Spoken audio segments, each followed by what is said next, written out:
రాకాలోకంకి స్వాగతం. ఈ కంటెంట్ మీకు నచ్చినట్టయితే లైక్ చేయండి, మీ బంధుమిత్రులకి షేర్ చేయండి. ఇప్పటివరకు సబ్స్క్రైబ్ చేసుకోకపోతే సబ్స్క్రైబ్ బటన్ని నొక్కండి. అదేవిధంగా బెల్ ఐకాన్ని కూడా తప్పనిసరిగా నొక్కండి. మిత్రులారా, తమిళ రాజకీయాల్లోకి అన్నామలై పునఃప్రవేశం చేశారు. ఒక రకంగా చెప్పాలంటే పొలిటికల్గా తనను తాను రీలాంచ్ చేసుకుంటున్నారు. గతంలో ఆయన పార్టీ అధ్యక్షుడిగా రాష్ట్రమంతా పర్యటించారు, సుడిగాలి పర్యటనలు చేశారు, రకరకాల కార్యక్రమాలను ఇచ్చారు. అంతకు ముందు తమిళ రాజకీయాల్లో దాదాపు కనుమరుగైపోయినటువంటి పాదయాత్ర సిస్టమ్ని ఆయన మళ్ళీ తీసుకొచ్చారు.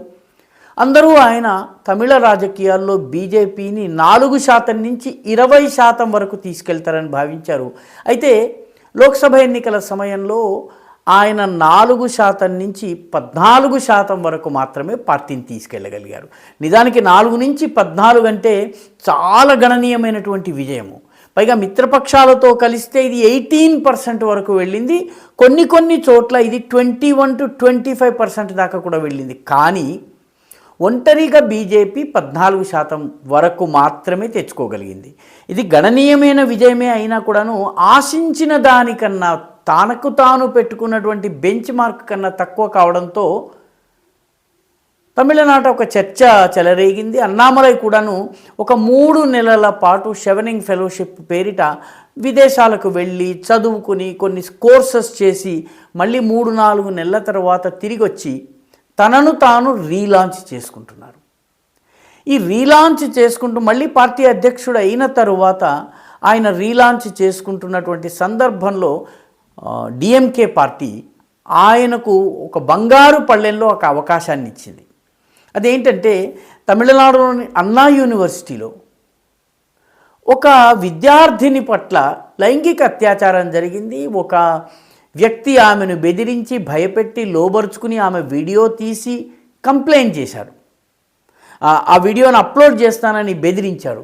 ఈ మహిళ కంప్లైంట్ చేయడానికి వెళితే ఈ మహిళ కంప్లైంట్ని తీసుకోవడానికి కూడా పోలీసులు ముందుకు రాలేదు. మొత్తం మీద ఈ కేసులో ఆ నిందితుడు ఎవరైతే ఉన్నారో అతను అధికార డిఎంకేకి సన్నిహితంగా ఉండేటటువంటి వ్యక్తి. అతని హోటల్ ఏదైతే ఫుడ్ సప్లై చైన్ ఒకటి ఉంది, దాని మొత్తంలో కూడా డిఎంకే నాయకుల ఫోటోలు ఉన్నాయి. దాంతో పోలీసులు చర్య తీసుకోవడం లేదు, ప్రభుత్వం చర్య తీసుకోవడం లేదు, పోలీసులు పట్టించుకోవడం లేదు, పార్టీ అతన్ని వెనకేసుకొస్తుంది. ఈ సమయంలో అన్నామలై ఈ ఇష్యూని తీసుకున్నారు.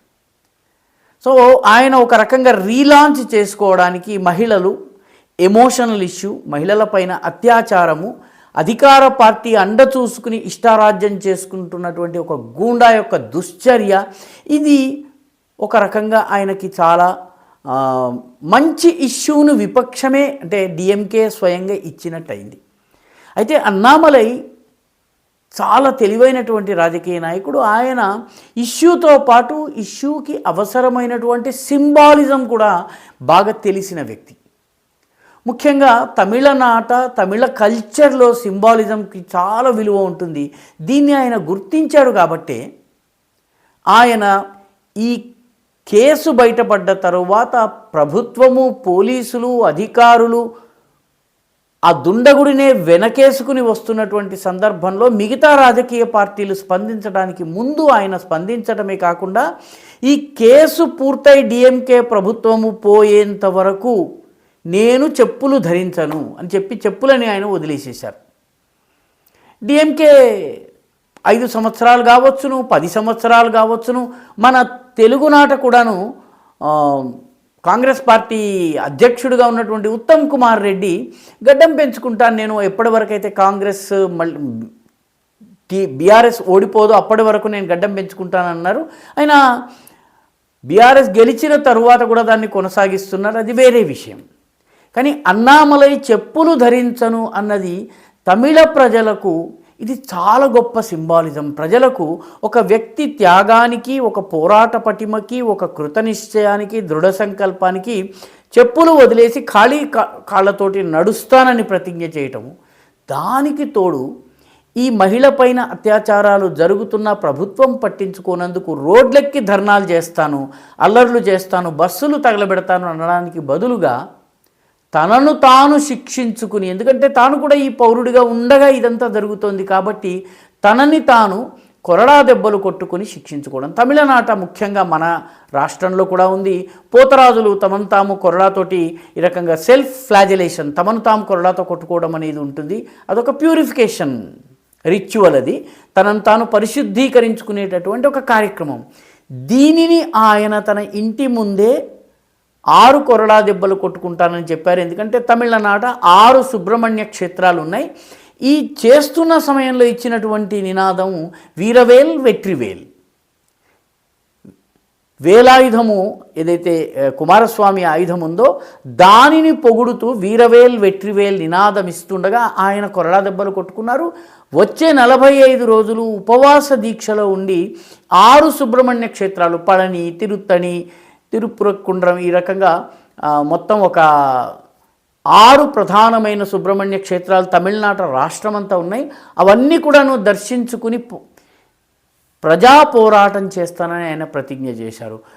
తమిళనాట వేల్ అంటే కుమారస్వామి సెంటిమెంటు, దానితో పాటు కొరడా దెబ్బలు కొట్టుకోవడం అనేది ముఖ్యంగా ఈ పోతరాజుల టైప్, ఇది దాని సింబాలిజము, దానితో పాటు చెప్పులు ధరించడం, ఈ మూడిటితోటి ఆయన ఒక్కసారిగా తమిళ రాజకీయాల్లోకి మళ్ళీ రీలాంచ్ తనను తాను చేసుకున్నట్టుగా చెప్పొచ్చును.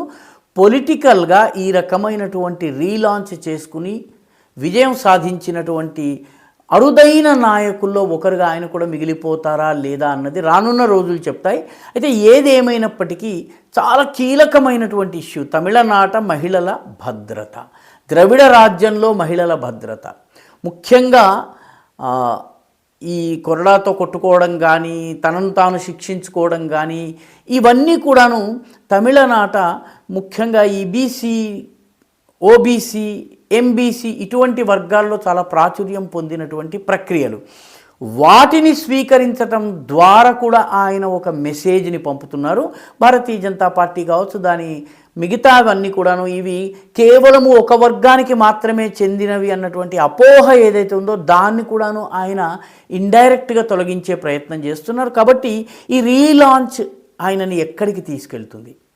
ఆయన 14 నుంచి పార్టీని 24% తీసుకెళ్తారా? అన్నా డిఎంకేలోని అన్ని గ్రూపులను కలిపి ఒక పొత్తు పెట్టుకుని డిఎంకేని ఓడిస్తారా?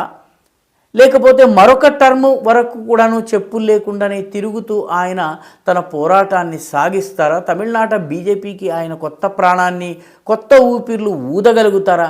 ఇవన్నీ కాలం చెబుతుంది. కానీ అద్భుతమైనటువంటి పొలిటికల్ సింబాలిజంని, స్పిరిచువల్, సోషల్ అండ్ పొలిటికల్ సింబాలిజంని ఉపయోగించి పొలిటికల్గా తనను తాను రీలాంచ్ చేసుకోవడమే కాకుండా పార్టీని కూడా తమిళనాట రీలాంచ్ చేయటము, ఇది చాలా కీలకమైనటువంటి డెవలప్మెంట్గా మనం భావించవచ్చు. సింబాలిజంకి దక్షిణ భారత రాజకీయాల్లో ఉన్నటువంటి ప్రాధాన్యాన్ని, ముఖ్యంగా వేల్ అంటే కుమారస్వామికి ఉన్నటువంటి ఇంపార్టెన్స్ని బహుశా అన్నామలై గుర్తించినట్టుగా తమిళ రాజకీయాల్లో ఎవరో గుర్తించలేదు. ఎందుకంటే చాలామంది గుర్తుండే ఉంటుంది, గత అసెంబ్లీ ఎన్నికల సమయంలో అన్ని కుమారస్వామి దేవాలయాలకు నాస్తికుడని చెప్పుకునే స్టాలిన్ వెళ్ళి ఆ వేలాయుధాన్ని చేత్తో పట్టుకుని ఫోటోలు దిగి ప్రజల ఓట్లు సంపాదించారు. కాబట్టి ఇప్పుడు అదే వేల్ని ఉపయోగించుకుని అన్నామలై కూడా రంగంలోకి వస్తున్నారు. ఏం జరుగుతుంది, విజయం ఏ మేరకు సాధిస్తారు, ఇవన్నీ చూడవలసి ఉంది. కానీ అద్భుతమైనటువంటి పొలిటికల్ సింబాలిజం, దానిలో ఒక సోషల్ మెసేజింగ్ని కలిపి అన్నామలై తనను, తన పార్టీని రీలాంచ్ చేసుకున్నారు. ఇది మాత్రం ఖచ్చితంగా చెప్పుకోవలసినటువంటి విషయం. ఈ వీడియో మీకు నచ్చినట్టయితే లైక్ చేయండి, షేర్ చేయండి, ఈ ఛానల్కు సబ్స్క్రైబ్ చేయండి. మీ అభిప్రాయాన్ని కమెంట్ల రూపంలో తప్పనిసరిగా పంపించండి.